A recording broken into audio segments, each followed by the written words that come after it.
স্বাগত আজকের বাংলাদেশে। আপনাদের সঙ্গে আছি আমি খালেদ মহিউদ্দিন।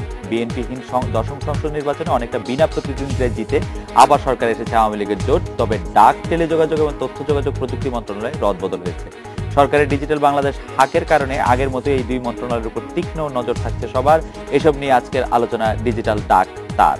কথা বলতে স্টুডিওতে আছেন বিটিআরসি চেয়ারম্যান সুনীল কান্তি বোস, আছেন লার্ন এশিয়ার সিনিয়র পলিসি ফেলো তথ্য প্রযুক্তি বিশেষজ্ঞ আবু সাইদ খান এবং ইন্ডিপেন্ডেন্ট টেলিভিশনের বিজনেস এডিটর শাহেদ সিদ্দিকী। স্বাগত আপনাদের। এছাড়াও আমরা কথা বলবো আমাদের চট্টগ্রামের আবাসিক প্রধান জনাব মামুন আবদুল্লাহ, রাজশাহী প্রতিনিধি আহসান হাবিব অপু এবং খুলনা প্রতিনিধি সোহেল মাহমুদের সাথে। স্বাগত আপনাদেরও। জনাব সুনীল কান্তি বোস, আমরা জানি যে ডিজিটাল বাংলাদেশের স্লোগানটি একটি খুব জনপ্রিয় স্লোগানে পরিণত হয়েছে এবং আমরা আসলে এই ডিজিটাল বাংলাদেশের কথা যত বেশিবার শুনেছি গত কয়েক বছরে, এটি একটি অত্যন্ত জনপ্রিয় বিষয় বটে। কিন্তু আমরা সর্বশেষ যে আইসিটি ডেভেলপমেন্ট ইন্ডেক্স বা আইটিআই দেখি, ইন্টারন্যাশনাল টেলিকমিউনিকেশন ইউনিয়নের, সেখানে দেখি যে বাংলাদেশের অবস্থান এই অঞ্চলের মধ্যে সর্বশেষে। তো একটি সুখের কথা হচ্ছে যে র্যাঙ্কিং এ কিছুটা, গ্লোবাল র্যাঙ্কিং এ কিছুটা 2011 থেকে এগিয়েছে 2012-তে 135। এটি কি যথেষ্ট মনে করেন কিনা? এই অঞ্চলে আমরা আসলে মায়ানমারেরও পিছনে, মায়ানমার 27, আমরা 28। আসলে যথেষ্ট তো মনে করিই না, এটা যথেষ্ট উন্নয়নের সুযোগ রয়েছে এবং র্যাঙ্কিংয়ে উন্নয়ন হবেও। এখন কি পদ্ধতিতে এরা মেজার করে এই জিনিসগুলো কিন্তু বোঝার প্রয়োজন আছে। এবং আমি এখানের যে ডিজিটাল বাংলাদেশ গড়ায় বিগত 5 বছরে কর্মকাণ্ড হয়েছে তা সন্তোষজনক বলেই বলবো। আমরা যদি এক এক করে দেখি বা আপনার যদি সুযোগ হয় আলাপ করেন তখন দেখা যাবে। তবে কোনো অবস্থাতেই তাদের মেজারগুলোর যে সেটার পদ্ধতিটা আপনার কাছে সঠিক আসবে না। কারণ মায়ানমার আমরা দেখেছি, ভুটান আমরা দেখেছি, নেপাল আমরা দেখেছি। নেপাল আমাদের দেশে আসছে যে 3G কিভাবে করছি এটা দেখার জন্য। নেপাল গভর্নমেন্টের টিম আসতে আছে, আমার কাছে টাইম করেছে সেখান থেকে যে আমি একটা সময় দেব এবং 3Gর উপরে তারা ইন্টারঅ্যাক্ট করবে। পাকিস্তান এখন পর্যন্ত 3G যায়নি। আপনি জানেন হয়তো কোর্ট থেকে বলা হয়েছিল যে বাংলাদেশ যেভাবে 3G করেছে ওভাবে অন্তত করো আর কি। অনেক আগে অ্যাটেম্প্ট নিয়েছে। কাজে আমরা যে অন্যান্য যে বিষয়গুলো ধরেন আপনার ইয়েতে কানেক্টিভিটিতে, আপনার ইনফ্রাস্ট্রাকচারাল ডেভেলপমেন্টে, অবশ্যই ইনফ্রাস্ট্রাকচারে উইকনেস রয়েছে, বাট সেগুলোর ডেভেলপমেন্ট হচ্ছে এবং সেসব দিক থেকে যেটা আপনি বললেন যে উন্নতির দিকে রয়েছে, উন্নতির দিকে আরো যাবে এবং যাচ্ছে প্রতিদিনই। সাইদ ভাই, আপনি কি আমাকে একটু সাহায্য করবেন যে এই ইন্টারন্যাশনাল টেলিকমিউনিকেশন ইউনিয়নের যে আইডিআই ইন্ডেক্সটা, সেটা আসলে আমরা এত পিছনে কেন? এবং মানে যেটি সুনীল কান্তি বোস বলছিলেন যে কিভাবে এটি পরিমাপ করা হয় সেটা আসলে খুব বোধগম্য না। খালেদ, এখানে আমাদের মনে রাখতে হবে একটি বিষয় যে আইটিইউ নিজে থেকে কোনো ধরনের ডাটা এক্সট্রাপোলেট করে না। মেম্বার স্টেটরা বা যেই দেশগুলো আছে তারা সরকারিভাবে যেই ডাটা আইটিইউকে প্রদান করে, আইটিইউ শুধু সেই ডাটাগুলোকে কম্পাইল করে তারা কিন্তু সেটাকে পেশ করে। আইটিইউর কোনো নিজস্ব রিসার্চ উইং বা অর্গানাইজেশন নেই। অতএব এই রিপোর্টে যে চিত্রটি প্রতিফলিত হয়েছে সেটি বাংলাদেশ সরকার কর্তৃক প্রদত্ত চিত্র। এখন মিয়ানমার সরকার কি তথ্য দিয়েছেন আমরা জানি না, কিন্তু যেটাই দিয়েছেন সেটাই এখানে প্রতিফলিত হয়েছে। এ বিষয়ে গত নভেম্বর মাসে আমি আইটিইউর সাথে কথা বলেছিলাম। তাদের যে জবাব ছিল যে বাংলাদেশ সরকার আমাদেরকে যেটুকু জানিয়েছে আমরা ঠিক সেটুকুই রিপ্রোডিউস করেছি। তবে আমাদের একটা জিনিস খেয়াল রাখা দরকার যে আমরা যখন আমাদের দেশের টেলিযোগাযোগ বা তথ্য প্রযুক্তির সূচক নিয়ে যখন কথা বলি, আমাদের অবস্থান কিন্তু অনেক দুর্বল। যদিও আমাদের অর্জন অনেক বেশি, কিন্তু সরকারিভাবে আমাদের এই অর্জনকে আমরা যথাযথভাবে তুলে ধরতে পারি না। আমি একটা উদাহরণ দিই যে দেশে মোবাইল টেলিফোনের গ্রাহক সংখ্যা কত যদি এই প্রশ্ন করি, অবশ্যই আমরা যাব বিটিআরসির ওয়েবসাইটে। আজকে বিটিআরসির ওয়েবসাইটে আমি সন্ধ্যার সময় গিয়ে দেখেছি অক্টোবর 2013 পর্যন্ত সেখানে তথ্য উপাত্ত দেয়া আছে। নভেম্বর এবং ডিসেম্বরের তথ্য উপাত্ত এখন পর্যন্ত কিন্তু সেখানে ওঠেনি। অপারেটররা আমি যতদূর জানি আমার অতীত অভিজ্ঞতা থেকে যে তারা প্রতি মাসেই কিন্তু এই তথ্যগুলো দিয়ে থাকেন। এখন এই যে প্রাতিষ্ঠানিকভাবে এই তথ্যগুলোকে সন্নিবেশ করা এবং সেগুলো ডিসিমিনেট করা, সেই ব্যাপারে আমাদের যত্নের যথেষ্ট অভাব আছে এবং সে কারণেই আমরা আমাদের অর্জনগুলোকে দেশীয় পরিমণ্ডলে এবং আন্তর্জাতিক পরিমণ্ডলে কোথাও আমরা সঠিকভাবে তুলে ধরতে পারি না। আচ্ছা, আমি একটু সাইদ ভাই আপনাকে ধন্যবাদ। আমি একটু শাহেদ সিদ্দিকের কাছে আসি যে ডিজিটাল বাংলাদেশের সংশ্লিষ্ট মন্ত্রণালয়ের মন্ত্রী পদের রদবদল আসলে আমরা গত সরকারের সময়, মানে এই সরকারের গত আমলে দুবার দেখেছি, এবারও আমরা একজন নতুন মন্ত্রী পেলাম। আমরা একটু দর্শকদেরকে জানিয়ে রাখি, যোগাযোগের যে মন্ত্রী আছেন তার আজকে আমাদের অনুষ্ঠানে আসার কথা ছিল, যেমন আসার কথা ছিল সোমবার দিন, কিন্তু আজকে তিনি অসুস্থতার জন্য আসতে পারেননি। এর আগের দিন তিনি তার একজন সহকর্মীর মৃত্যুর কারণে আসতে পারেননি। আমি শাহেদ আপনার কাছে জানতে চাই যে এই সব রদ বদলের ক্ষেত্রে কি ইতিবাচক, আমরা দেখেছি একজন সম্পূর্ণ নতুন, যার সাথে আসলে এই মন্ত্রণালয়ের কোনো সম্পর্ক ছিল না, একজন মন্ত্রী এসেছেন, এইটা কি কারণে হয়েছে বলে আপনি মনে করেন? যে মানে সরকার কেন তার আগের মন্ত্রীদের উপর আস্থা রাখতে পারলো না, এটা কি আপনি একটু? ধন্যবাদ খালেদ। আসলে আমরা গত বিএনপি 2090 সাল থেকে যদি দেখি, আমরা দেখব যে আসলে একটা দেশের যে ব্যাকবোনকে, একটা টেলিকমিউনিকেশন, এইসবের উন্নয়নের জন্য আসলে একজন কোয়ালিফাইড, যোগ্য, শিক্ষিত একজন মন্ত্রী দরকার, যাতে স্মার্ট, যে সে একটা দেশের 20, 30, 50 বছর কোথায় গিয়ে দাঁড়াবে তার অবস্থা। তো আমরা দেখি সেভাবে আসলে আমরা যোগ্য মানুষ অনেক সময় পাই না। তো এই সরকার আমরা প্রথমে দেখেছি রাজউদ্দিন রাজু সাহেবকে দিয়েছেন, তো উনি শেষ মুহূর্তে অনেক বিতর্কিত হয়েছিলেন, পরে আবার সাহারা খাতুনকে দিয়েছেন স্বরাষ্ট্রমন্ত্রী, এরপর আবার দিয়েছিলেন এই সরকার যখন নির্বাচনকালীন সরকার ছিলেন তখন রাশেদ খান মেননকে দিয়েছিলেন, উনি কয়েকদিন ছিলেন মাত্র। এরপর রাশেদ খান মেনন সাহেবের সাথে আমরা দেখা করেছিলাম, আমি কথা বলেছি রিপোর্টার হিসেবে, উনি বলেছেন যে উনি এই মন্ত্রণালয়ে থাকতে আগ্রহী, কিন্তু আমরা জানি না যে আসলে এই নতুন সরকার শপথ নেওয়ার পর আবার দেখি যে আমরা লতিফ সিদ্দিকীকে পেলাম আর কি। তো এই হচ্ছে অবস্থা। তো আসলে এরপরও আমি বলবো যে এই সরকারের একটা বড় অর্জন হচ্ছে যে জনগণকে ডিজিটাল বাংলাদেশের একটা ভিশন দিয়েছে। রাজনীতিবিদরা আসলে ভিশনটাই দেন, তো সেই ভিশনটা আসলে কিছু না কিছু কাজ করেছে আর কি, এটা আমি বলবো। কিন্তু আরো অনেক কিছু করার ছিল। যেমন আমি একটা এক্সাম্পল দিব যে 3G নিয়ে 2007 সালে আমরা জানি যে আর্মি ব্যাক গভর্নমেন্ট যখন ছিল তখন 3G নিয়ে গাইডলাইন, এবং তখনকার বিটিআরসি আমাদেরকে বলেছিল যে তখনকার 3G তারা দিতে চেয়েছিল 2007 সালে। এরপর কিন্তু আমরা 3G পেয়েছি 2013 সালের সেপ্টেম্বরে, লাইসেন্সটা ওপেন অপশনের মাধ্যমে দেওয়া হয়েছে। তো সুতরাং এই সরকার চেষ্টা করছে, কিন্তু এরপর মনে হচ্ছে যে আসলে চেষ্টার মধ্যেও কিছু বোধহয় গ্যাপ থেকে যাচ্ছে। এবং আমার মনে যে জনাব সুনীল কান্তি বোস যদি এই ব্যাপারটা একটু, আমরা কি একটু ঢাকার বাইরে ঘুরে আসবো, ঢাকার বাইরের অবস্থাটা একটু দেখার জন্য। আমি একটু চট্টগ্রামের আবাসিক প্রধান জনাব মামুন আব্দুল্লাহর সাথে কথা বলতে চাই। জনাব মামুন আব্দুল্লাহ, ডিজিটাল বাংলাদেশ আসলে চট্টগ্রামবাসীর কাছে কি মিন করে, বা আপনি ডিজিটাল বাংলাদেশে কতটা সুবিধা পান?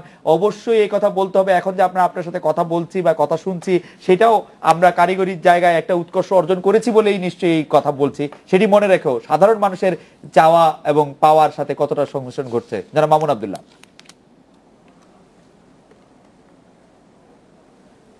ধন্যবাদ খালিদ ভাই। আসলে আপনি ঠিকই বলেছেন, আমরা ডিজিটাল বাংলাদেশের একটা ভিশন পেয়েছি, কিন্তু যে হারে এগুনোর কথা, আমরা কি এগুতে পেরেছি?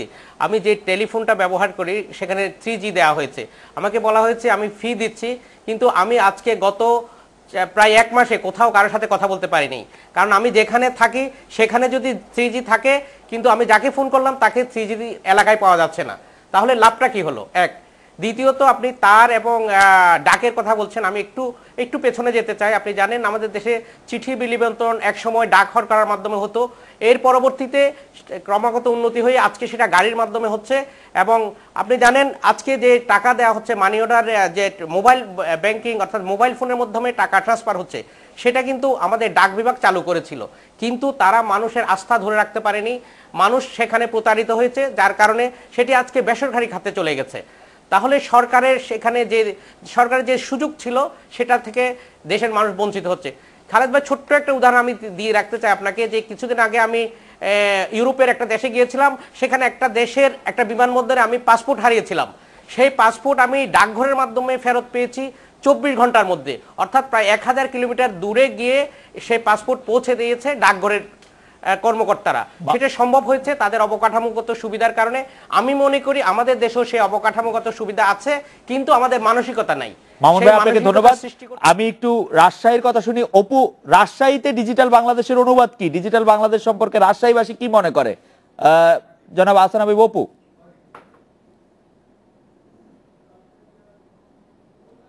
সময়ে আমরা যেটি দেখছি যে মানুষ কিন্তু আসলে ডিজিটাল বাংলাদেশ বলতে যে অর্থ আসলে ডিজিটাল যুগে মানুষ প্রবেশ করেছে এটার প্রমাণ পাওয়া যায়। আসলে কি বেশ কিছু সুবিধাও ভোগ করছে, এটাও সত্য কথা। যেমন মোবাইল ব্যাংকিং এর ক্ষেত্রটাতে এই ক্ষেত্রে অনেক বেশি সুবিধা ভোগ করছে। এই ক্ষেত্রে আমরা যেটা গ্রাম পর্যায়ের একেবারে গ্রাম পর্যায়ে এই সুবিধাটা অনেক বেশি ভোগ করে। তো তবে এখানে একটা বিশেষ কথা বিশেষভাবে বলে রাখতে হয় যে এই যে মূলত ডিজিটাল বাংলাদেশ বলতে কিন্তু মোবাইল, টেলিফোন, মোবাইল এবং ইন্টারনেট এটাকেই বোঝাই থাকছে। এক্ষেত্রে আমরা যেটি দেখছি যে মোবাইলের বিষয়টি যা হচ্ছে তার চাইতে ইন্টারনেটের গতি নিয়ে চারিদিকে ব্যাপক একটা আছে। আর আরেকটা জিনিস যেটা ডিজিটাল বাংলাদেশ যেটা ওয়েবসাইটের যে বিষয়টা, এই বিষয়টাতে কিন্তু এখনো অনেক পিছিয়ে আছে। শুধু রাজশাহী বিভাগের শহর থেকে শুরু করে বিভাগের সব জায়গাতে কিন্তু আমরা এটা দেখেছি। রাজশাহী বিভাগীয় শহর, এটা শিক্ষানগরী বলা হয়, কিন্তু এখনো অধিকাংশ শিক্ষা প্রতিষ্ঠানই কিন্তু ডিজিটাল যুগে ঢুকতে পারেনি, ওয়েবসাইট নেই। এছাড়া কিছুক্ষণ আগেও আমাকে একটি অভিযোগ এই বিষয়ে কথা প্রসঙ্গ বলছিলেন যেটি, যে চিকিৎসা ক্ষেত্রে কিন্তু একেবারে ডিজিটালাইজ সেইভাবে নেই। চিকিৎসা ক্ষেত্রে আমরা যেটা আন্তর্জাতিক পর্যায়ের অনেক চিকিৎসককে কিন্তু ওয়েবসাইটের মাধ্যমে চিহ্নিত করতে পারি, কিন্তু রাজশাহী কোনো ডাক্তারের কাছে সেটি চিহ্নিত করার সুযোগ নেই। এমনকি এখানকার চিকিৎসকদের কাছে যেতে হলে টেলিফোনের মাধ্যমে যেটি সিরিয়াল দেওয়া সেটিও দিতে পারে না। এক্ষেত্রে দেখা যায় যে রোগীকে ভোগান্তির শিকার হতে হয়, যে টেলিফোনের এই সুযোগটাও তারা পায় না, সরাসরি গিয়ে চিকিৎসকের জন্য অপেক্ষা করতে হয়। অপু আপনাকে ধন্যবাদ। সাইদ ভাই, আমরা যখন এই অনুষ্ঠান শুরুর আগে আপনার সাথে কথা বলছিলাম, আপনিও কিন্তু মোবাইল ব্যাংকিং এর প্রসঙ্গটি তুলে বলছিলেন যে এটি আসলে একটি সিগনিফিকেন্ট অর্জন হয়েছে। কিন্তু এই বিষয়ে আপনার কথা আরো শুনবো। আমি যদি একটু জনাব সুনীল কান্তি বোস বেশ কিছু বিষয়ে উঠে এসছে সেগুলি সম্পর্কে যদি আপনার মত বলেন। আমি তো বলবো কি, মানে কাউকে কিছু সমালোচনার জন্য সহ্য করতে পারি না তা বলছি না, কিন্তু বিষয়টি হলো যে বাস্তবতাকে তো মেনে নিতে হবে। আমরা তো রাজনীতিবিদদের মতো আপনার স্কোয়াবিং করা ঠিক নয়। বিষয়টি হলো জিনিসটি জানতে হবে এবং বুঝতে হবে। প্রথমে যিনি বললেন, আমি ডাইরেক্টলি সেখানটায় যাই, যে 3G এবং পোস্ট অফিসের মাধ্যমে মোবাইল মানি ট্রান্সফার দুটো দিককে বলেছে। 3G দ্বারা সব জায়গায় কথা বলতে পারবে যেদিন 3G আপনার লাইসেন্স হবে, এটা কি ওভার এক্সপেকটেশন নয়? কারণ তার এই 3G রোল আউট হতে তাকে একটা সময় দেওয়া আছে যে ডিভিশনগুলোতে কতদিনে যাবে, এবং পৃথিবীতে কোনো জায়গায় 1 মাসের মধ্যে 3 মাসের মধ্যে ডিভিশন পর্যন্ত চলে যাবে, এটা বাংলাদেশে এক্সপেক্ট করা কিন্তু অতিরিক্ত হবে। যে জায়গাগুলোতে আসে সেই জায়গাগুলোতেই অ্যাফোর্ডেবিলিটি নাই, সবাই নিচ্ছে না, নিতে পারছে না। আমেরিকার মতো জায়গায়ও তো একই এরিয়ার মধ্যে আপনার 100 মিটার দূরে আপনার নেটওয়ার্ক পাওয়া যায় না, এরকম অবস্থা আছে। কাজে ওই জায়গাগুলোর জন্য সব জায়গায় পাবে 3Gতে কথা বলতে পারবে এমন কোনো কথা এখনই নেই, তবে তারা এগুচ্ছে। এবং আমি মনে করি যে হারে তারা এগুচ্ছে তাতে যে রোল আউট অব্লিগেশন তাদের বা যেটা ধরে দেওয়া আছে তার সাথে তাল মিলিয়ে এগুচ্ছে, দ্যাট ইজ ওয়ান। সেকেন্ড হলো পোস্ট অফিস বাংলাদেশে যে মানি ট্রান্সফার করেছে, আমি তখন সচিব ছিলাম, আমি এটার প্রথম বাংলাদেশে প্রবর্তন করেছি, নিয়েছি, লিড দিয়েছি। ফাইন্যান্স আপনার বাংলাদেশ ব্যাংক থেকে এর অনুমোদন এনেছে। তার দেখা দেখি ব্রাকের যারা বিকাশ এবং অন্যান্যরা আমার সাথে এসে মিটিং করেছে যে আমরা পোস্ট অফিসের সাথে কাজ করতে চাই। কে না জানে এটি, তাদের সাথে জিজ্ঞেস করুন। কারণ আমাদের গ্রাম পর্যন্ত আপনাদের যে নেটওয়ার্ক আছে পোস্ট অফিসের, আমরা এটা করতে হলে অনেক আপনার কষ্ট পড়বে। এখনো আপনার পোস্ট অফিস অনেক এগিয়ে আছে। আপনি ইনসিডেন্স অফ আপনি দেখেন, ওই যে কথা বললো যে এরা এটা করতে পারে নাই তাই অন্যের হাতে চলে গেছে। নো, 20টা ব্যাংক এখন এই কাজটি করছে কারণ এটা লাভজনক, এই জন্য যেটা আবু সাইদ সাহেব বললেন। এই 20টা ব্যাংক মিলে কি আমাদের ডাক বিভাগ যা করছে তার চেয়ে বেশি করছে না কম করছে? যদি 20টা ব্যাংক মিলে তার চেয়ে কাস্টমার বেশি হবে। কতখানি বেশি হবে? পোস্ট অফিসের চেয়ে বেশি হবে। আমি গত পরশুদিন বাংলাদেশ ব্যাংক একটা প্রেস রিলিজ দিয়েছে মোবাইল ব্যাংকিং এর ব্যাপারে। সেখানে তারা যেটা বলেছে যে এটার গ্রোথ 200% এর উপরে। মোবাইল ব্যাংকিং এর টাকা পাঠানোর যে মোবাইল ব্যাংকিং এর ব্যাপারে, সেখানে তারা যেটা বলেছে যে এটার গ্রোথ 200% এর উপরে। মোবাইল ব্যাংকিং এর টাকা পাঠানোর যে প্রবণতা, এটার গ্রোথ হচ্ছে 200% এর উপরে। তারা গত বছর 2013 সালে মোবাইল ব্যাংকিং এর মাধ্যমে টাকা লেনদেন হয়েছে 6,646 কোটি টাকা। এটা আগের বছরে ছিল 4,000 কোটি টাকার মতো। তারা আর গ্রাহক আছে। ওনার প্রশ্ন হলো আমার যে এর ওনার মধ্যে প্রশ্ন হচ্ছে থেকে যে পোস্ট অফিস কত করে, ডাক বিভাগ কত করে? করেছে? 6,646 কোটি টাকা যদি মোবাইল ব্যাংকিং এর মাধ্যমে যার 80 অথবা 70 থেকে 80% হচ্ছে বিকাশ করেছে। না না, আমার প্রশ্নই সেটা না। আমার প্রশ্ন হচ্ছে ডাক বিভাগ কতটা করেছে। উনি বলছিলেন যে ডাক বিভাগ এখনো এগিয়ে আছে মোবাইল ব্যাংক মানে এগিয়ে বলতে একটা প্রতিষ্ঠান 20টার সাথে এগিয়ে নাই। নাই। আপনার বুঝতে হবে যে জি। পায়োনিয়ার এবং তার ওখানে আপনার এই যে ফ্লজ এবং যে করাপশনটা হচ্ছে বা ওই যে মানুষ সেখান থেকে সরে আসছে সেটা কম আসছে, কিন্তু একটার সাথে কি আমি বলছি যে একটা আর 20টা সমান, দুই দিকে সমান তা নয়। সাইদ ভাই কিছু হ্যাঁ আমার মনে হয় আমরা যেটা দিয়ে আলোচনাটা শুরু করেছিলাম, জি। ইন্ডিকেটরস, জি আবার ইন্ডিকেটরে ফিরে যেতে হবে। জি ফরগেট মোবাইল মানি। জি আপনি যদি ডাক বিভাগকে জিজ্ঞেস করেন যে তারা কতগুলো চিঠি ডিস্ট্রিবিউট করে, সেই তথ্য কিন্তু আমরা কখনোই জানি না। আচ্ছা, এবং এই হার যে ক্রমশই নিচের দিকে যাচ্ছে, সেটার জন্য আসলে বড় হ্যাঁ। ধরনের কোনো গবেষণা না, প্রয়োজন বড় ধরনের গবেষণা নয়, এগুলো হচ্ছে বেসিক ইন্ডিকেটর। বিটিআরসি যেরকম প্রত্যেক মাসে মোবাইলের গ্রাহকের সংখ্যা যেমন প্রকাশ করেন, ডাক বিভাগও কিন্তু এই ইন্ডিকেটরগুলো প্রকাশ করতে পারতেন। আমি প্রথমেই যেটা বললাম যে আমাদের এই তথ্য প্রকাশ করা সংস্কৃতির মধ্যে নেই, এবং নেই বলেই আমরা অনুমানের উপর ভিত্তি করে অনেক সময় অনেক কথা বলে ফেলি। আমার মনে হয় যে বিটিআরসি চেয়ারম্যান এগুলো কোনো, হ্যাঁ আমার বলতে হবে, এগুলো কোনো অনুমান নাই, ডেইলির হিসাব আছে। মানে চেয়ারম্যান, আমরা একটা বিরতি নিয়ে ফিরে আসি। আমরা আসলে ঠিক আছে, প্রথম পর্ব daily থেকে হিসাব আছে। ডেইলি এখানে হিসাব, কোনো- এখানে কোনো ইয়ে ডেইলি হিসাবটি আমরা আসলে একটু শুনবো। আমরা একটা বিরতি নিয়ে ফিরছি আপনার কাছে।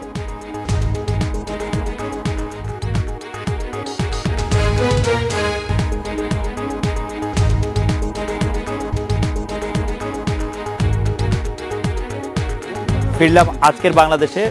যারা সুনীল কান্তি বোস, আমরা বিরতির আগে ডাক সেবা নিয়ে কথা বলছিলাম। আমি একটু আবার যোগ করে দিই ডাক সেবার সঙ্গে যে আমাদের ল্যান্ডফোনের সেবা দেওয়া প্রতিষ্ঠান বিটিসিএল এর আয় বছর বছর কমছে।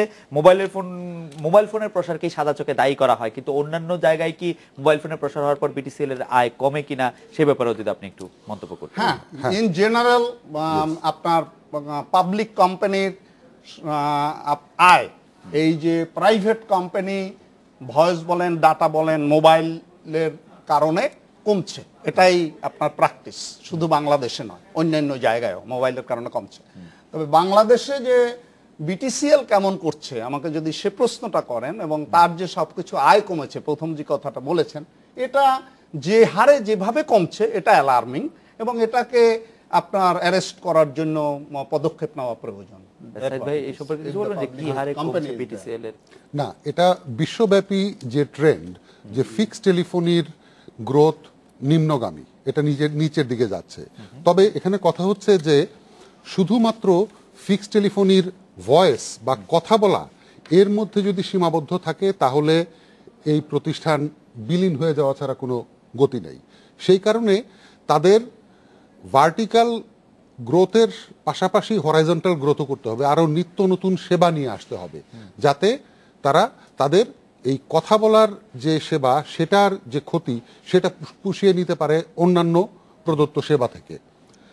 বলতে পারি ঢাকা, চট্টগ্রাম, সিলেট, রাজশাহী, এই শহরগুলোতে, শহর এলাকাতে, মেট্রোপলিটন এলাকাতে বাসাবাড়িগুলো যদি তারা অপটিক্যাল ফাইবারে কানেক্টেড করে আইপিটিভি এবং ট্রিপল প্লে এই জাতীয় সার্ভিস চালু করতে পারে, তাহলে কিন্তু বিটিসিএল এর আর্থিক অবস্থা অনেক ভালো হবে। তবে খালেদ, আমাকে মন্তব্য করতেই হচ্ছে আপনার চট্টগ্রামের সহকর্মীর যে ফ্রাস্ট্রেশন 3Gর ব্যাপারে। এখানে একটা জিনিস মনে রাখবেন, বাংলাদেশের রাজনীতিবিদরা কিন্তু যথেষ্ট পরিমাণে দায়ী এই ফ্রাস্ট্রেশনের পেছনে। 3G লাইসেন্স দেবার পর আমরা দেখেছি সরকারের মন্ত্রী এবং অন্যান্য উচ্চপদস্থ কর্মকর্তারা তারা যেভাবে 3Gর হাইপ তৈরি করেছেন অপারেটরদের সাথে মিশে, আমরা 3.5G, 3G এ সমস্ত ফুল পেজ অ্যাডভার্টাইজমেন্ট দেখেছি পেপারে। এই হাইপ তৈরির কারণে কিন্তু মানুষের প্রত্যাশা অনেক বেড়েছে, মানুষকে কখনোই দোষ দেওয়া যাবে না। সরকার এবং এই ঘটনাগুলো ঘটেছে নির্বাচনের আগে, অতএব 3Gর পুরো ব্যাপারটিকে অত্যন্ত গভীরভাবে রাজনীতিকরণ করা হয়েছে। তার কুফল হচ্ছে আজকে মানুষের এই হতাশা। বিটিআরসি চেয়ারম্যান ঠিকই বলেছেন, এটা ওভারনাইট নেটওয়ার্কটা এক্সপ্যান্ড করা যাবে না, but at the same time সরকারের মোটেও উচিত হয়নি মানুষকে এভাবে বিভ্রান্ত করা। শাহেদ, আমি একটু আপনার কাছে আসছি, তার আগে আমি আমাদের খুলনা প্রতিনিধি জনাব সোহেল মাহমুদের কাছে একটু শুনি যে এইটা অবশ্য ইউনিয়ন তথ্য কেন্দ্রগুলি প্রসঙ্গে, যে খুলনায় প্রত্যন্ত এলাকায় ইউনিয়ন তথ্য কেন্দ্রগুলি কতটা কার্যকর, মানুষ কি ধরনের সেবা পায়, কি ধরনের সেবা আশা করে। সোহেল মাহমুদ, খুব সংক্ষেপে যদি একটু আমাদেরকে বলেন। খালেদ ভাই, আমি সম্প্রতি খুলনার বেশ কয়েকটি ইউনিয়ন পরিষদে ঘুরেছি এবং সেখানে দেখেছি যে ইউনিয়ন তথ্য যে কেন্দ্রগুলো রয়েছে সেখান থেকে তারা সেবা দেওয়ার কিছুটা চেষ্টা করছে এবং সেখান থেকে জন্ম নিবন্ধন সনদটা তারা কিন্তু ইউনিয়ন যে তথ্য কেন্দ্র আছে সেখানে কম্পিউটারের মাধ্যমে প্রিন্ট করে দিচ্ছে, এরকমটা আমরা দেখেছি। তবে সেখানে অন্যান্য যে বিষয়গুলো রয়েছে, বিশেষ করে ডিজিটাল ক্যামেরার ব্যবহার, প্রজেক্টরের ব্যবহার এবং কম্পিউটারের অন্যান্য যে ব্যবহার, এইগুলা কিন্তু আসলে তারা এখনো পর্যন্ত ওইভাবে শিখে পারেনি এবং দক্ষ জনশক্তির অভাবে তথ্য কেন্দ্রটি পুরোপুরি চালু হয়েছে বলে আমার কাছে মনে হয়নি। খালেদ ভাই। জনাব সোহেল মাহমুদ, আপনাকে অনেক ধন্যবাদ। শাহেদ, আমি সারা বাংলাদেশের ইউনিয়ন তথ্য কেন্দ্রগুলি সম্পর্কে যদি আপনাকে মন্তব্য করতে বলি, আপনি কি বলবেন যে ইউনিয়ন তথ্য কেন্দ্রগুলি আসলে কি অবস্থা? ডিজিটাল বাংলাদেশে আরেক ধাপ, এটা আসলে আমাদের প্রায় কয়েক হাজার এখন হয়ে গেছে বোধহয় ইউনিয়ন তথ্য কেন্দ্র, এবং ওখানে আমরা যেটা দেখি যে আপাতত পাসপোর্টের ফর্ম ফিল আপ, বিদেশে যে আমাদের যে প্রচুর কর্মী বাহিনী আছে তাদের সাথে ইমেইলে যোগাযোগ করছে, তাদের ফ্যামিলি স্কাইপিতে যোগাযোগ করছে, এটা একটা বড় হাব হয়ে গেছে, ভালো এটা। কিন্তু যে বিষয়টা বলবো যে আমাদের মোটামুটি ভয়েসের একটা জায়গা হয়ে গেছে, কিন্তু ইন্টারনেটের পেনিট্রেশনটা আসলে আমাদের আরো অনেক বাড়ানো উচিত। আপনি যেটা আইটিউর রিপোর্ট নিয়ে প্রথমে বলছিলেন, এখানে দেখবেন যে আমরা ইন্টারনেটে অনেক পেছনে, সেটা গত 1-1.5 বছরে মোটামুটি আমরা ভালো এগিয়েছি, এখন বোধহয় 20% উপরে বোধহয় আমার মনে হচ্ছে 20% উপরে, 3 কোটি 66 লক্ষ। হ্যাঁ 3 কোটি। তো ইন্টারনেটের পেনিট্রেশন এবং লোকাল যে কন্টেন্ট, আমাদের লোকাল কন্টেন্ট না থাকলে তারা আসলে কিভাবে ইন্টারনেটটা ইউজ করবে, এটা একটা বড় ইস্যু। তো এরকম আরো কিছু ইস্যু আছে যেগুলো আমার মনে হয় সরকার এখন খুব দ্রুত, যেহেতু সরকারের নতুন একেবারে প্রথম দিককার সময়, এখনকার এই কাজ করার সময় আর কি। সুনীল কান্তি বোস, আপনি নিশ্চয়ই এটা নিয়ে বলবেন। আমাদের দর্শকদের মধ্যে একটি প্রশ্ন আছে, আমাদের রিসার্চ টিম এই প্রশ্নটি বারবার করছে, সেটি করার ক্ষেত্রে আমি একটু দৈনিক সমকাল পত্রিকাকে একটু উদ্ধৃত করি। তারা এরকম বলছে যে ভিওআইপি প্রযুক্তি ব্যবহারের মাধ্যমে অবৈধ আন্তর্জাতিক কল টার্মিনেশন নিয়ে লুকোচুরি খেলছে বাংলাদেশ টেলিকমিউনিকেশন রেগুলেটরি কমিশন অর্থাৎ বিটিআরসি। এই লুকোচুরি খেলার ফলে কি পরিমাণ অবৈধ কল টার্মিনেশন হচ্ছে তারও হিসাব পাওয়া যাচ্ছে না। তারা ওই 4 কোটি মিনিট আন্তর্জাতিক ইনকামিং কল আসছে বলে আপনাদের হিসাবের কথা বলেছে, অথচ চলতি বছর ব্যাংককে অনুষ্ঠিত আন্তর্জাতিক কেরিয়ার সম্মেলনে বাংলাদেশ প্রতিদিন আন্তর্জাতিক ইনকামিং কলের হিসাব দেখানো হয়েছে 14 কোটি মিনিট। আপনি যদি একটু বলেন যে 10 কোটি মিনিটের একটা ফারাক। 14, 10, 8 এরা কেউ জানে না, এগুলো সম্পূর্ণ আমি বলবো একেবারে আনুমানিক এবং যার যার সুবিধা মতো বলা। এটা রাজনীতিবিদদের চেয়েও একেবারে যার যার সুবিধা মতো। আপনার বাংলাদেশে, আপনি এতদিন ধরে মিডিয়ায় আছেন এবং যে কেউ আপনার জন্য যে তোমার তথ্যের একটু বেসিসটা বলো তো দেখি, এবং তারপরে আপনি সন্তুষ্ট হন। ওখানে যে লুকোচুরি শব্দটি বলেছে, কোন কাজটিকে লুকোচুরি বলেছে সেটাও কিন্তু দেখার দরকার। আমি খুঁজেছি যে আমার কোন অ্যাক্টিভিটিটাকে বলেছে যে উনি এভাবে করেন তাই ওই সংস্থা, তাই এটাকে লুকোচুরি বলা যায়, সেটা কিন্তু পরিষ্কার নয়। আসিয়া অন্য কথায়, সেটা হলো আমি শুধু ডিফেন্ড করব না, সব দেশেই হয়, বাংলাদেশে বেশি হতে পারে, সেটা হলো যে ইলিগাল ভিওআইপি টার্মিনেশন। এটা এই সিস্টেমের মধ্যে হয় এবং টেকনোলজিক্যাল যত আপনার অ্যাডভান্সমেন্ট হচ্ছে তখন তত ওই জিনিসটি বেশি পরিমাণে হয়। এখন কিভাবে আপনি কন্ট্রোল করবেন? একমাত্র এনফোর্সমেন্ট দ্বারা, পুলিশ এবং ইয়ের দ্বারা। আজকে সাইবার সিকিউরিটির উপরে কথা হচ্ছিল, আপনারা শুনেছেন মনে হয়, কিন্তু এই পুলিশিং দ্বারা এটাকে একমাত্র কন্ট্রোল করা যায় না। বিভিন্ন কান্ট্রিতে তারা ওই যে মেজার করে, বাংলাদেশে মেজার করেছে, ইন্দোনেশিয়া মেজার করেছে, ইন্ডিয়া মেজার করেছে, এবং সেসব জায়গায় দেখা গেছে 30%, 40% যত কল ইন্টারন্যাশনাল আসছে তার মধ্যে ওই হিসাবায়িত হওয়া কল হলো দেখা যায় যে 30-40% নেই। এর অর্থ কিন্তু এই নয়, আমি ভিওআইপি কে এনকারেজ করছি না, কিন্তু এর অর্থ কিন্তু এই নয় যে দেশ কিছু পাচ্ছে না। কিন্তু লুকোচুরি বা ওই কোন সংস্থাকে ধরা, এটা তো বাংলাদেশের কালচার, এবং বাংলাদেশের কালচার, এবং 14 কোটি 8 কোটি 4 কোটি এগুলো কিছু নাই। আপনার সৃষ্টি হলো, এই গেটওয়ে তো ছিল না, এটা অক্টোবর 2008-এ সৃষ্টি হয়েছে। 5 বছরের মধ্যে সবচেয়ে হাইয়েস্ট কল এসেছে কিন্তু 2013-তে, এটা আপনার দেখতে হবে যে ওনার হিসাব নেই। 2013-তে হাইয়েস্ট কল এসেছে, এবং যখন এটা লিখেছে তার আগের 4 মাসের অ্যাভারেজ হলো 60 মিলিয়ন, এবং 60 মিলিয়নের কোনো রেকর্ড ওই 5 বছরে আর কখনো নেই। যেটি সাইদ ভাই আগে থেকে বলছিলেন, সাইদ ভাই আমাদের সাইদ, আমি একটু সাইদ ভাইয়ের কাছ থেকে আসি এই ব্যাপারে। সাইদ ভাই, আমাদের একটা বিরতি নিতে হবে, বিরতির পরে আপনি যদি এই বিষয়ে আপনার একটু মন্তব্য করেন যে এই ভিওআইপি প্রযুক্তি ব্যবহার, আন্তর্জাতিক অবৈধ আন্তর্জাতিক কল টার্মিনেশন এবং বিটিআরসির ভূমিকা, এটা নিয়ে যদি আপনার মন্তব্য একটু আমরা শুনতে পারি। আমরা একটা বিরতি নিয়ে আপনার কাছে ফিরছি।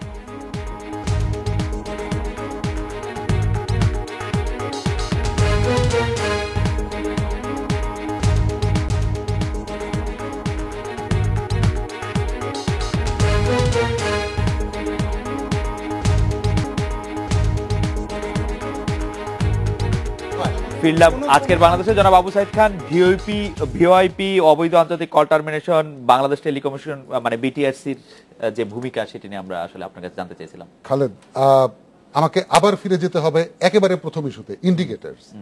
আমরা অতীতে মোবাইল ফোন আসার আগে, এই ইন্টারন্যাশনাল কল প্রাইভেটাইজ করার আগে প্রতি বছর একটা স্ট্যাটিস্টিক্স পেতাম তৎকালীন বিটিটিভির বার্ষিক প্রতিবেদন থেকে, যে কত কোটি বা কত লক্ষ মিনিট এসছে, কত লক্ষ মিনিট গেছে এবং আমাদের সেটেলড মিনিট কি ছিল। সেই তথ্য আমরা আজকে একেবারেই পাই না। শুধুমাত্র এখন যেটা বিটিসিএল তার বার্ষিক প্রতিবেদনই পাই। আমার প্রশ্ন হচ্ছে যে দেশে বর্তমানে 29টি আইজিডব্লিউ লাইসেন্স দেওয়া হয়েছে, এদের মধ্যে কটা এই মুহূর্তে কাজ করছে আমি জানি না, তবে এই তথ্য একমাত্র দিতে পারে সঠিকভাবে বিটিআরসি, নাম্বার 1। নাম্বার 2, আমরা আরেকটা তথ্য পেতে পারি আরেকটি রেগুলেটরের কাছ থেকে, সেটা হচ্ছে ব্যাংকিং রেগুলেটর বাংলাদেশ ব্যাংক।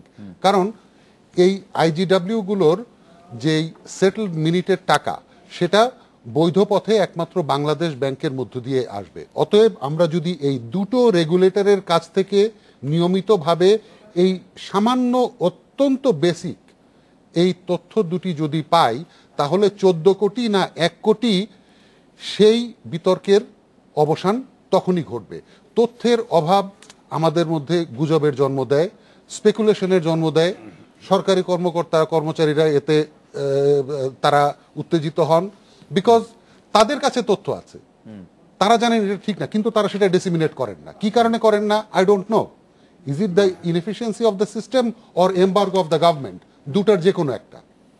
তথ্য কেন প্রদান করা হয় না, যেটা ডিসেমিনেট করা হয় না, সেটি সম্পর্কে যিনি সুনীলকান্তি বর্ষা আপনি নিশ্চয়ই বলবেন।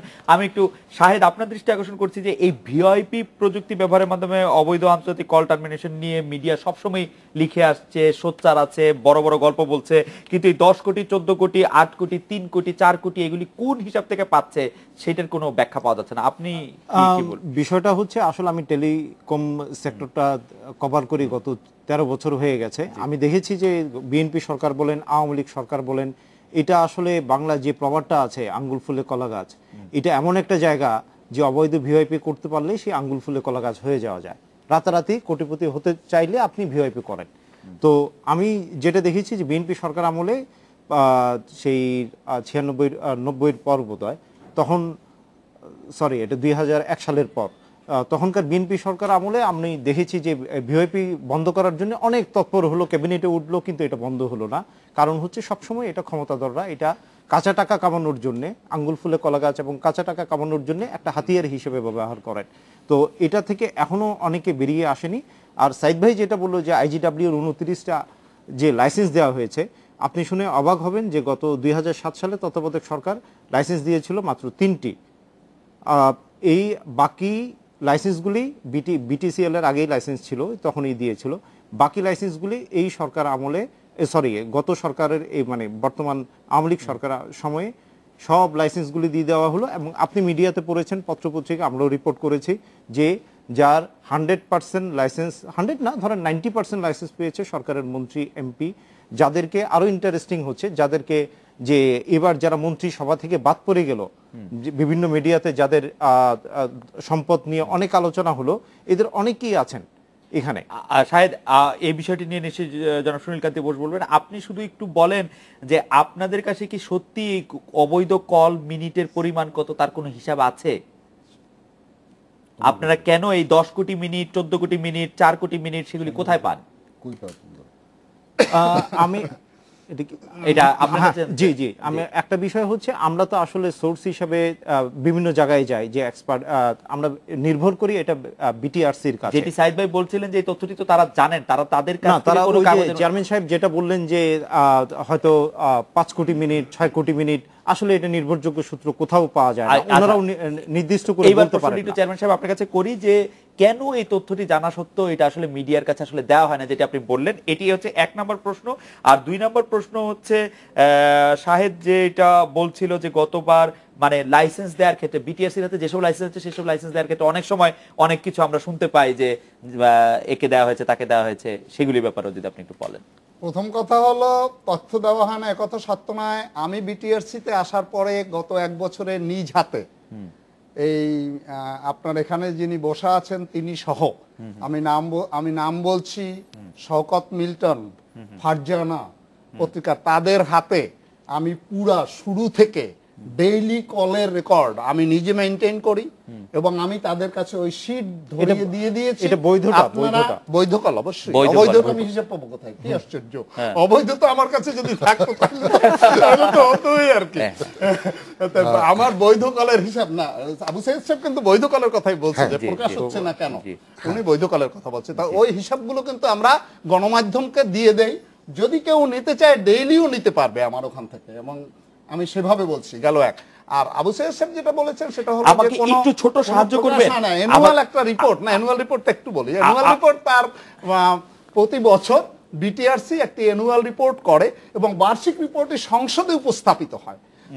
গত অর্থ বছরের বার্ষিক রিপোর্টটি সংসদে উপস্থাপিত হয়েছে, পাবলিশ হয়েছে বাংলা এবং ইংরেজিতে, এবং সেটার তথ্যাদি যার যার মতো করে প্রয়োজন তারা সেটা নিয়ে পত্রিকায় প্রকাশ করে। চেয়ারম্যান সাহেব আমাকে একটা ছোট জিনিস একটু বলবেন যে চলতি বছর ব্যাংককে অনুষ্ঠিত আন্তর্জাতিক ক্যারিয়ার সম্মেলনে বাংলাদেশে প্রতিদিন আন্তর্জাতিক ইনকামিং কলের হিসাব দেখানো হয় প্রায় 14 কোটি মিনিট। এই বাক্যটির অর্থ কি? এই বাক্যটির কোনো সঠিক ভিত্তি নেই, এটা হলো আমার বক্তব্য। সাইদ ভাই, এই বাক্যটির অর্থ কি? এটি ছাপা হয়েছে সমকাল পত্রিকায় যে আন্তর্জাতিক ক্যারিয়ার সম্মেলনে বাংলাদেশে প্রতিদিন আন্তর্জাতিক ইনকামিং কলের হিসাব দেখানো হয় প্রায় 14 কোটি। হ্যাঁ, এখানে কিন্তু টোটাল ট্রাফিকের কথা বলা হয়েছে বৈধ অবৈধ মিলিয়ে। জি, এটা কোথায় ঠিক আছে? এটা এখন বিদেশে যারা ক্যারিয়ার আছে তারা কি পরিমাণ মিনিট পাম্প করছে সেই হিসাব কিন্তু তাদের কাছে পাওয়া যায়। তার মানে অবৈধ করলে একটা হিসাব পাওয়া যায়? অবৈধ না, বৈধ অবৈধ মিলিয়ে। কিন্তু সেই বৈধ অবৈধর ব্যাপারটা কিন্তু বাংলাদেশের ভেতরে আমরা কিভাবে সংজ্ঞায়িত করি সেটা আমাদের ব্যাপার। বহির্বিশ্বে বা এ ধরনের ইন্টারন্যাশনাল রিসার্চ অর্গানাইজেশনে তারা দেখবে যে কোন দেশে 1 বছরে বা প্রতিদিন বা প্রতি মাসে কি পরিমাণ কল যাচ্ছে এবং সেই তথ্য তারা প্রকাশ করছে। যেটা বিটিআরসি যদি এটা মাসিক ভিত্তিতেও প্রকাশ করত তাহলে আমাদের এই ভুল বোঝাবুঝি, এই অবিশ্বাস, সাংবাদিকদের এই স্পেকুলেশন কোনো কিছুই থাকতো না। একটা কথা আমাকে খালেদ এখানে বলতেই হচ্ছে, আমার হাতে বিটিআরসি কর্তৃক প্রদত্ত সবগুলো লাইসেন্সের একটা তালিকা আছে। 840টা ভিওআইপি সার্ভিস প্রোভাইডার লাইসেন্স প্রদান করা হয়েছে। এই 840টা লাইসেন্সের জন্য যদি একটা করে ফাইলও রাখতে হয়, অবশ্যই আছে, তাহলে কতগুলো ফাইল এবং কতগুলো ফাইল ক্যাবিনেটের প্রয়োজন আপনি চিন্তা করেন। পৃথিবীর ইতিহাসে কোথাও এই অদ্ভুত সার্ভিসের কোনো অস্তিত্ব নাই, ভিওআইপি সার্ভিস প্রোভাইডার লাইসেন্স। প্রযুক্তিকে রাজনীতিকরণ করার এবং দুর্বৃত্তায়নের এটি একটি জ্বলন্ত। একটা সেকেন্ড, চেয়ারম্যান সাহেব এই বিষয়ে আপনি কোনো মন্তব্য করবেন? আসলে হ্যাঁ, করতে পারি। বিষয়টি হলো যে এটা ভিআইপি লাইসেন্স, এটা হলো ভিএসপি লাইসেন্স। এরা নন ফ্যাসিলিটি বেসড আপনার লাইসেন্স হোল্ডার। এরা যেটা করে সেটা হলো ক্যারিয়ারের ফাংশন করে। এই যে বললো যে কল যে নিয়ে আসবে তাদের সাথে নেগোশিয়েট করে আইজিডব্লিউর কাছে কল নিয়ে আসে, এই হলো তাদের রেসপন্সিবিলিটি। তো তাতে 29টা যেখানে বলা হয়েছে আইজিডব্লিউ লাইসেন্স, তাতে এক একজনের কাছে 35 জন 30-35 জন করে আসে এই ভিএসপি লাইসেন্স হোল্ডার, যাদেরকে অ্যালোকেট করে দেওয়া হয়েছে, এবং তারা এদেরকে কল এনে দেবে, অর্থাৎ ক্যারিয়ারের কাজ করবে, একটা রেকর্ড রাখবে। অ্যান্ড দ্যাট একটা গাইডলাইন তৈরি করা হয়েছে, দেওয়া হয়েছে, মানে কি অ্যাপ্লাই করেছে, they want 2000 application that we want to provide that service. Guideline আছে, কয় টাকা দেবো বলা আছে, কাজ কি আছে। ইউ মে নট গো দেয়ার, আপনি ওটা করতে যান কেন, আপনি লাইসেন্স করেন কেন? ট্রেড লাইসেন্স, সিটি কর্পোরেশন দিচ্ছে। এখন আপনি 10,000 ট্রেড লাইসেন্স নিয়ে এসে বিজনেস করবেন 1,000 আর 9,000-এ বলবেন উনি 10,000 ট্রেড লাইসেন্স দিল কেন? এটা তো কোনো কথা হতে পারে। এই লাইসেন্সটা নেওয়া এত আকর্ষণীয় বা বোধ করছে কেন মানুষ? এই দেশে বহু লোক আপনার অনর্থকী লাইসেন্স নেয়। এই দেশে বহু লোক আপনার আনএমপ্লয়েড আছে, ওকে, এবং তারা বিজনেসকে হিসাব করে দেখেছে এবং আমরাও দেখেছি যখন লাইসেন্স দেওয়ার সময় ওনার প্রশ্ন ওটাই যে এতগুলো লাইসেন্স যে দিল এই লোকগুলোকে কি বিপদে, বিজনেসকে হিসাব করে দেখেছে এবং আমরাও দেখেছি যখন লাইসেন্স দেওয়ার সময় ওনার প্রশ্ন ওটাই যে এতগুলো লাইসেন্স যে দিল এই লোকগুলোকে কি বিপদে ফেলছে কিনা। আমরা দেখেছি যে ওই কাজটি যদি করে তাহলে তাদের মাসে 50,000 টাকা থেকে 1 লক্ষ টাকা তারা আয় করতে পারে। তো একটা ইয়ং লোকের জন্য এটা একটা অনেক কিছু। সে যদি লাইসেন্স না নিত তাইলে তো তাকে দেওয়া হইতো না, এখন তো লাইসেন্সের জন্য আসছে। আপনার 29টার 10টা বন্ধ করার পরেও আমার কাছে এসে বলে 50,000 1 লক্ষ টাকা, 50,000 1 লক্ষ টাকা লাভ হলে আমিও একটা লাইসেন্স নিতে আগ্রহী। কিভাবে লাইসেন্স নেওয়া যায় সেটি পরে আপনার সাথে কথা বলবো। আমরা একটা বিরতি নিচ্ছি। বিরতি নিয়ে ফিরে এসে আপনি বলতে চাইছিলেন যে এই মানে ডিজিটাল বাংলাদেশের আসলে অর্জনগুলি সম্পর্কে, সেটি আমরা খুব সংক্ষেপে আপনার কাছ থেকে শুনবো। আমরা এটা বিরতি নিয়ে ফিরছি আপনার কাছে।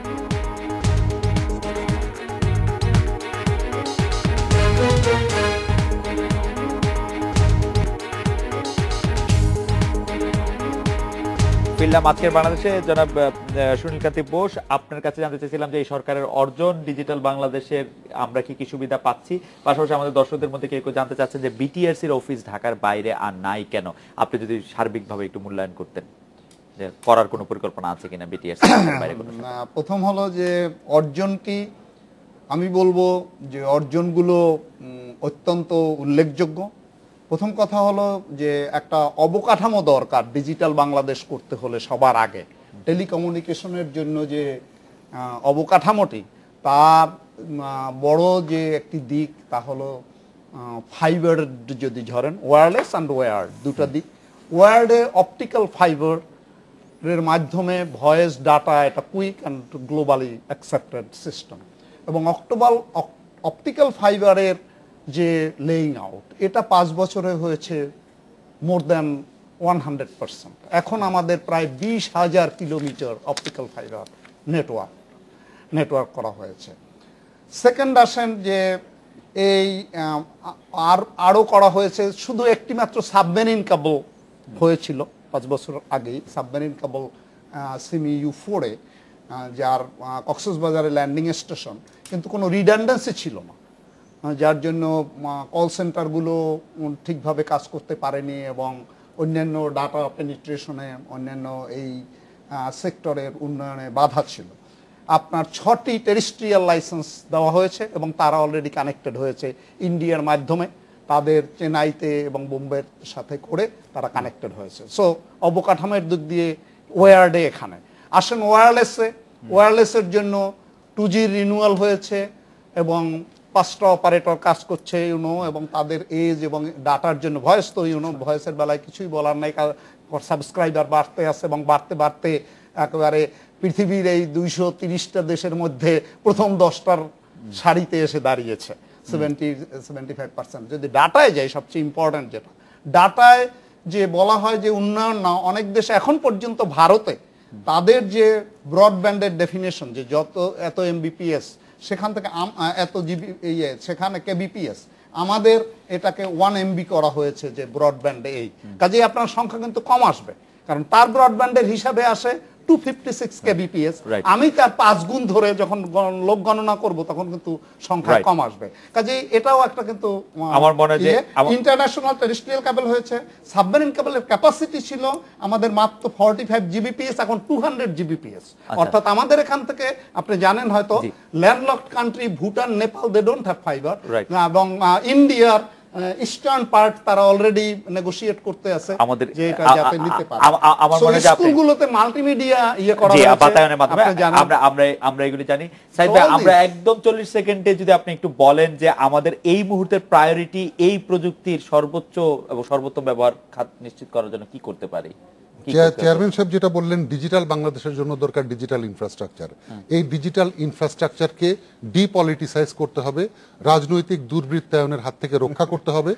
তথাকথিত এনটিটিএন লাইসেন্সের মাধ্যমে এদেশের ডিজিটাল ভবিষ্যৎকে ধ্বংস করে ফেলা হচ্ছে। এর আগেরবারও আমি বলেছিলাম আগের অনুষ্ঠানে, এই বিষয়ে নজর দেওয়া অত্যন্ত জরুরি, কারণ আমাদের অবকাঠামোকে শৃঙ্খলিত করা হয়েছে। এই শৃঙ্খল থেকে বাংলাদেশের অপটিক্যাল ফাইবারের অবকাঠামোকে উন্মুক্ত করতে হবে, তাকে মুক্তি দিতে হবে, সো দ্যাট সব সার্ভিস প্রোভাইডাররা অত্যন্ত সাশ্রয়ী মূল্যে সারা দেশে তাদের সেবা মানুষের দরজায় পৌঁছে দিতে পারে। এই পলিসি ফাইন টিউনটা করা অত্যন্ত প্রয়োজন।